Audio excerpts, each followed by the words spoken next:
Good evening, fellow Filipinos! As you can see, the system is working perfectly. Yes, control floodwater. Mga kababayan, isa ako sa katulad yung nagbabayad ng buwis. Pero heto lubog tayo sa baha dahil sa mga corrupt officials at scam contractors. Ano pa kaya ang pwedeng dala ng baha? Ito ay katang-isip lamang.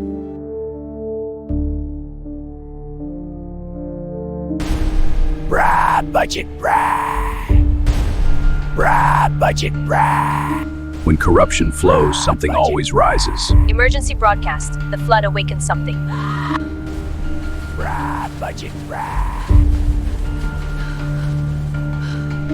Where did the funds go?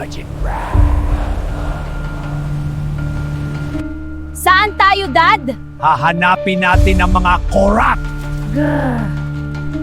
Bakit ako nabuhay uli?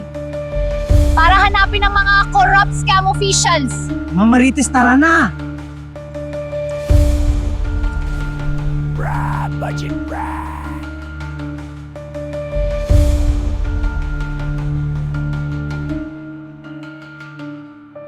Welcome to Baha Nation. Please like and subscribe.